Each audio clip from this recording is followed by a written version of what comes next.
asusu, usilie. Asusu, asusu, asusu, Mungu yupo. Asusu, asusu, asusu, asusu, yo, yo, yo. Asusu, asusu, asusu, hey.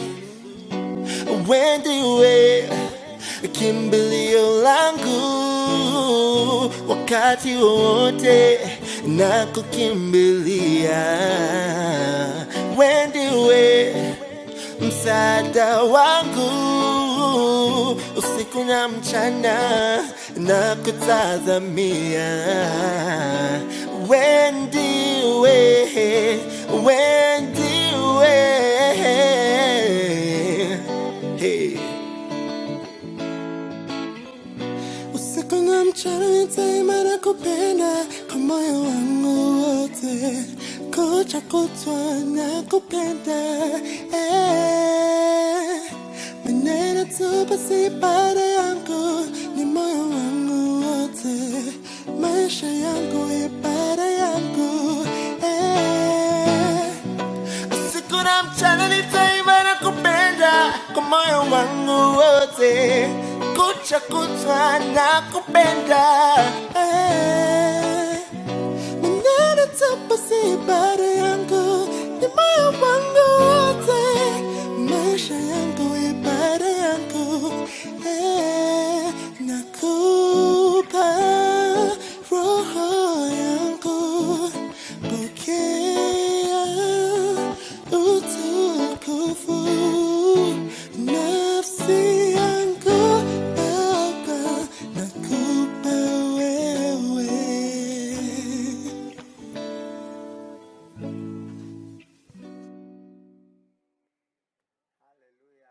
Hallelujah, that's a song done by Cash and Jerebet. You can check them out in YouTube, Cash and Jerebet, and you will get materials and songs that shall be a blessing to your life. Karibuni sana to today's Slice of Today broadcast. I am John Mwangi. I'll be bringing the word of God to you. It is always an honor and a privilege to have this opportunity and this platform and this chance to be a blessing to your life. Before I begin, as always, I'll welcome you to like and follow all of Slice of Today social media platforms. That is Slice of Today in Facebook, Slice of Today in Telegram, Slice_of_today in Instagram, Slice of Today in Twitter. And now you can stream this session both in Facebook and in YouTube as Slice of Today. Hallelujah. Kila mahali ambapo kunaweza kuwa subscribed, just notify us and we will be there to reach you and to be a blessing to many, many. Let us pray. Our dear Heavenly Father, thank you because of this wonderful day. For this opportunity, we don't take it for granted. May your word come with power. Thank you because it shall transform our lives and it shall leave us better than it found us. Thank you because we accept and we receive it with thanksgiving. In Jesus' mighty name we do pray. Amen, amen, and amen. So we have been covering a topic that I entitled When Jesus Came Down. And we have been singing a song which I shall also sing today. It is a song by Sonny Langu. You can find it in YouTube. A very powerful and well done song. It is called When Jesus Came Down. When Jesus came down, he came down from heaven. When he landed in Israel. When there was trouble, he came down to Africa. So we must praise him in an African way. When Jesus came down from heaven. When he landed in Israel. When there was trouble, he came down to Africa. So we must praise him in an African way. Hallelujah. I love most of Sonny Langu's songs because when you come to think about it, or when you come to watch them and to feel his vibe, they are more of chants. It is like a confession. It's a proclamation. It's like saying we are taking it by force, by fire. It's a declaration. Hallelujah. So when we began this broadcast, I was making this statement that there are instances in the Bible where divinity came down on earth. And I have been saying that it is not all good that made such to happen, and it is also not all bad. What do I mean? That there are some things which were good happening here that attracted the heavens, and there are also some bad things which are happening on earth that attracted the heavens. We looked at Cain and Abel and the story of Ananias and Sapphira in our last broadcast. You can go and check it out. That they invoked worship, and the worship attracts and has the attention of God the Father. It attracts the Trinity. It attracts the heavens. And whatever you do in worship can be accepted or rejected by God. Now it is for us to be very cautious in this understanding and to know that our worship can be accepted. So if I do it in the correct manner, then I shall receive a blessing. Now, earlier on we were looking at the story of the Tower of Babel, where the Bible says that, and men did not want to be scattered abroad over the earth, so they decided to build a tower. The tower was not called Babel. And in their pursuit, God said that these people, wakiendelea hivyo watatufikia, nothing can be withheld from them. So what shall I do? We shall confuse their language. Now we progressed, we saw other very many things. Now today I would like us to take another approach. And I would like us to look at two instances in scripture where God, let's just delve into it. I actually, they don't share a common denominator, but we will learn something very new from it. Our first portion of scripture shall come from the book of Genesis, chapter number 18. This is the story of Abraham with the 3 visitors. Hallelujah. We know that portion of scripture that says, don't be weary, usichoke, to be hospitable to strangers, because in so doing some have entertained angels. Genesis chapter number 18, verses number 22, the Bible says, so the men turned from there and went towards Sodom. You'll allow me to back it up a little bit. The Bible says in verses number 1, let's look at it, that the Lord appeared to him by the oaks of Mamre, and he sat at the door of his tent in the heat of the day. He lifted up his eyes and looked, and behold, 3 men were standing in front of him. When he saw them, he ran from the tent door to meet them and bowed himself to the earth and said, O Lord, if I have found favor in your sight, do not pass by your servant. Let a little water be brought and wash your feet and rest yourself under the tree while I bring a morsel of bread that you may refresh yourself, and after that you may pass on, since you have come to your servant. So they said, do as you have said. And Abraham went quickly into the tent to Sarah and said, quickly, 3 shears of fine flour, knead it and make cakes. And Abraham ran to the herd and took a calf, tender and good, and gave it to the young men, who prepared it quickly. Then he took curds and milk and the calf that he had prepared, and set it before them, and stood by them under the tree while they ate. Listen, 3 visitors are passing, and Abraham says, please, if I found favor in your sight, let me entertain you as my guest. The preparations that he makes, you might think he's holding a feast for the prodigal son who has returned back, but it is just to entertain 3 visitors. His spirit man must have clicked and known that these are just not normal visitors who are passing. He tells the wife, make cakes. He tells one of his men, make it good, make the meat tender. He goes get some milk. He prepares I can call it a feast for his guests. And the Bible said he stood as they ate.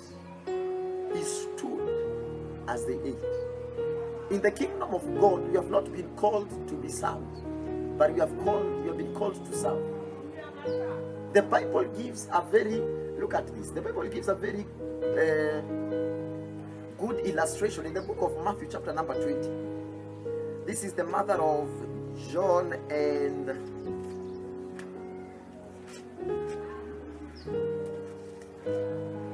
the Bible says the sons of Zebedee.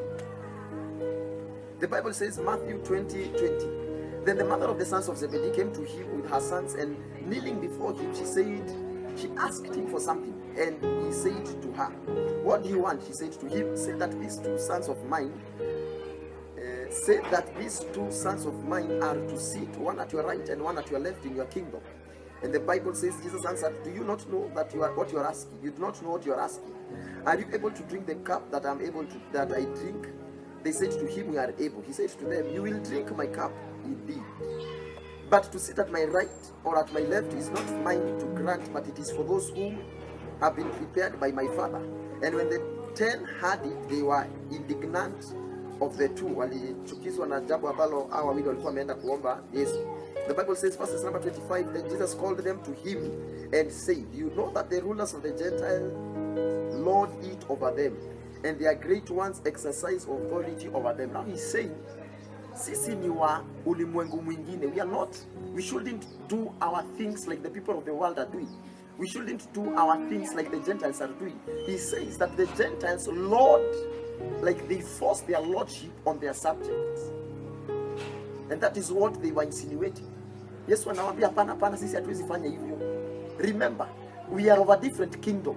The Bible says that when somebody hits you on one cheek, turn it to the right, to the left. Turn the rest. When he takes your coat, give him your shirt. The Bible says, I should not repay evil with evil, but evil with good. How will I be able to win that atheist over? If I abuse the conductor the same way a heathen does. If I curse my president the same way the wicked do.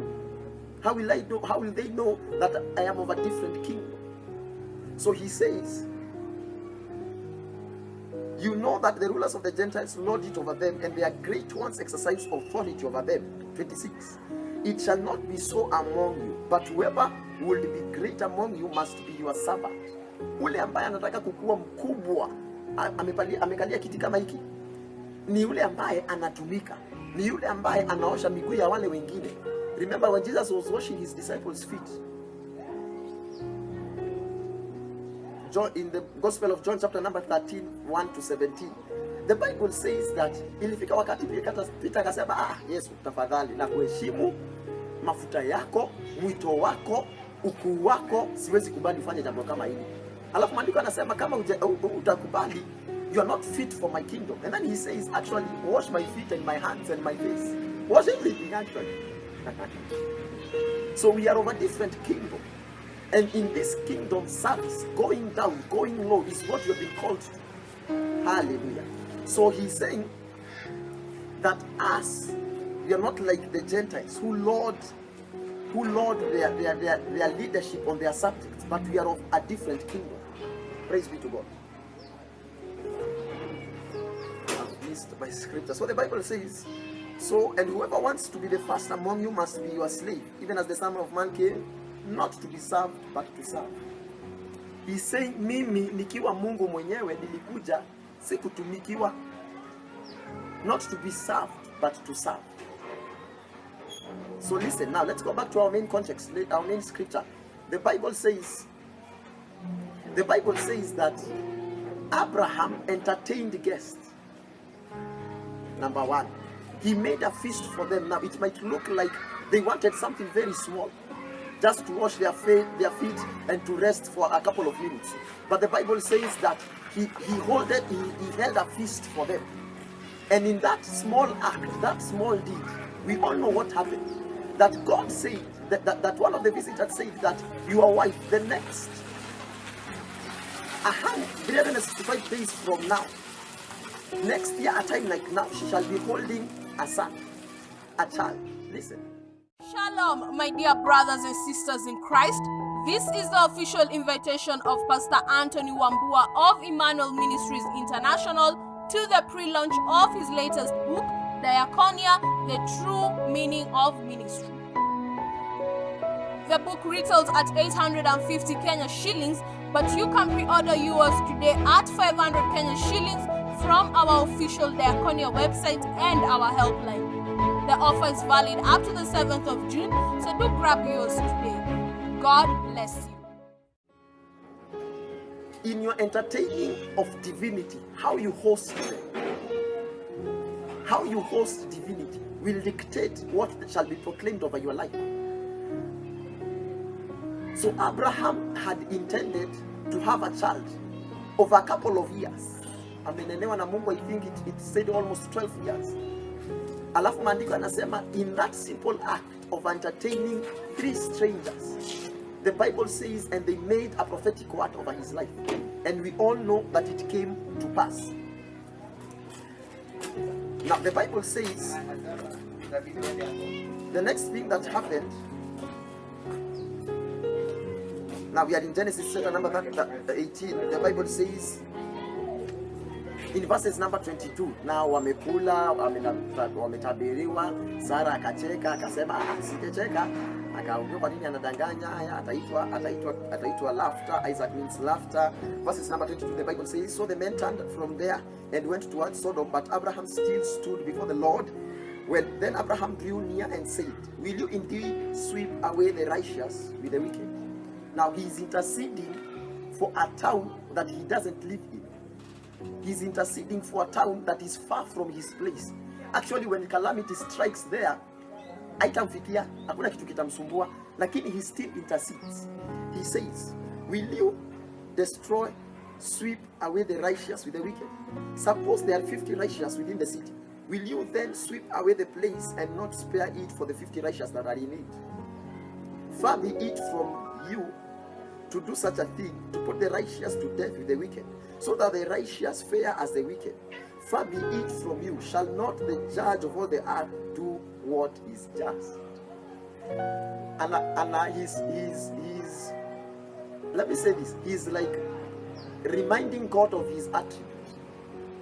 And I'm wewe ndio ulisema you are a just God. Suppose there are 50 righteous. Shall you destroy an entire city?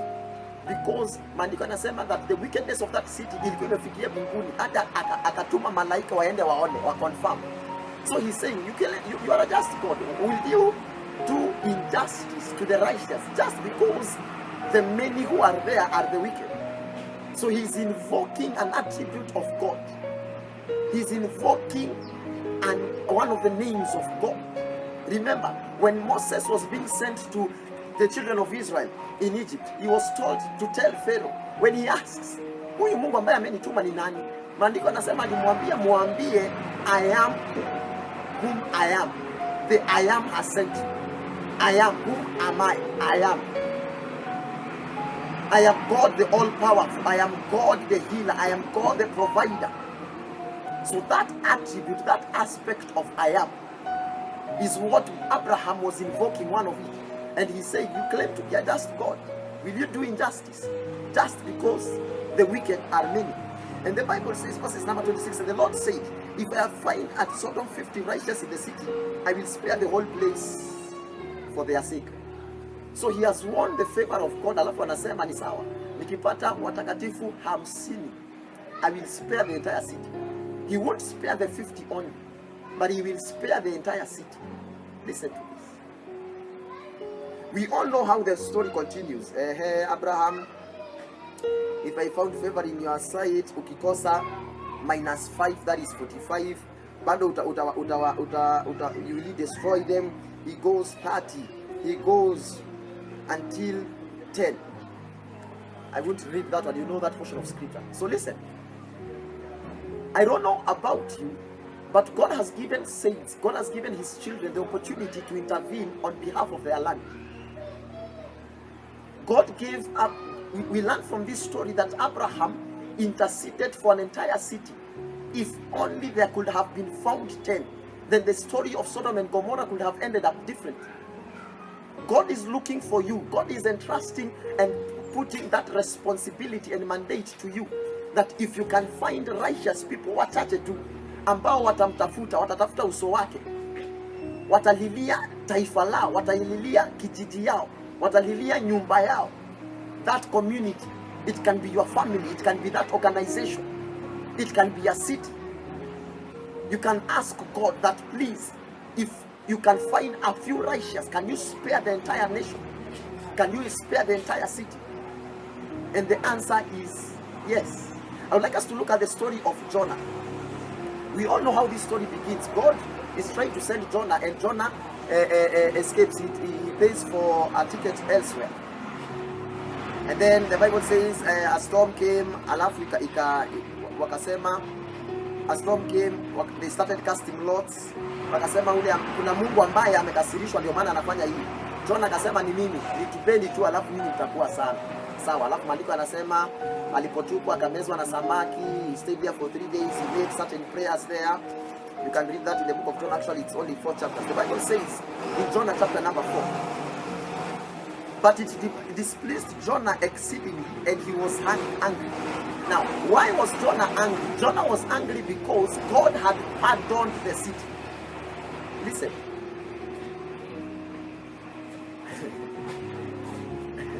And one time I was asking this question, kwa nini unataka mwizi ashikwe?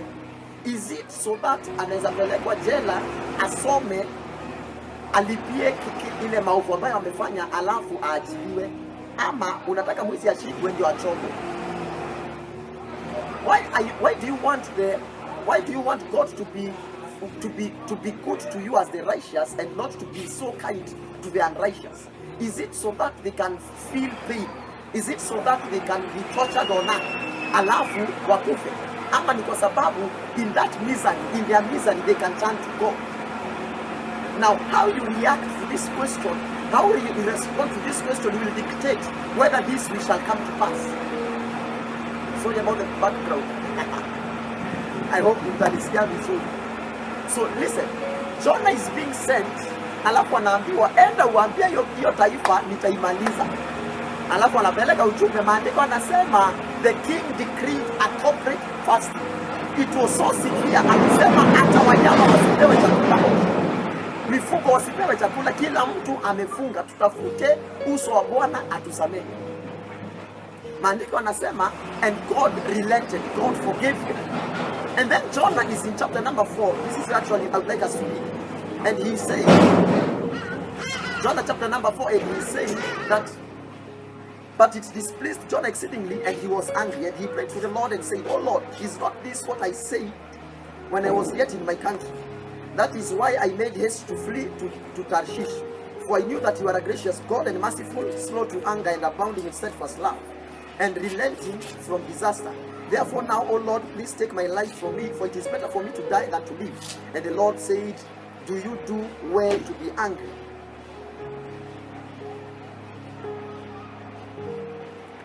Listen, your heart's attitude and intention towards what you are praying for or asking for is key, and it counts a lot in whether or not the answer shall be given. Abraham, with a pure heart, a conscience that was so clear, prayed and interceded for a city. And if God could only have found 10, he could have spared Sodom and Gomorrah.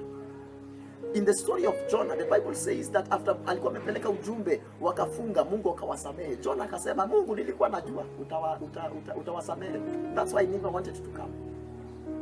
There are people who are giving prophetic words regarding nations, regarding cities, regarding people, not with the intention that they repent, not with the intention that they repent. You know, repenting means turning 180 degrees, going back, not 360, 180.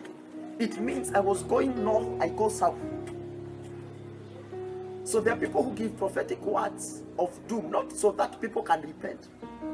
But I don't know whether the intention is people to die or something. But if you're giving a prophetic word, legit and direct from God, your heart is for those people to repent and for them to find mercy in the eyes of God, that God can give them another chance. I think it is last month, you can go check it out in Life Church International. Apostle Juma was giving a prophetic word that God had showed him regarding the nation of Kenya. He mentioned something regarding the election of 2022, and I loved how he ended that session. It is pray, pray, pray. Do you desire the downfall of the wicked so that they can repent and turn to God, so that God can save their lives? One time in the Bible says, I think it is Paul says that I prayed, somebody alimpeana kwa shetani ndio arekebishe njia zake, ajijue, ajikusanye, arudie Mungu, ajue makosa yake, amrudie Mungu. Praise be to God. So God has given you and I an opportunity. He has given you and I a privilege. We are called sons of God. The Bible says that up to now you have not asked of anything. But when I go to my Father, you'll be left with my name. And when you ask of anything in my name, it shall be granted to you. Let us use this authority. Let us use this power to do good, to speak life, to proclaim liberty, to speak freedom, to speak well of our president, of our land, of our soil, of our economy.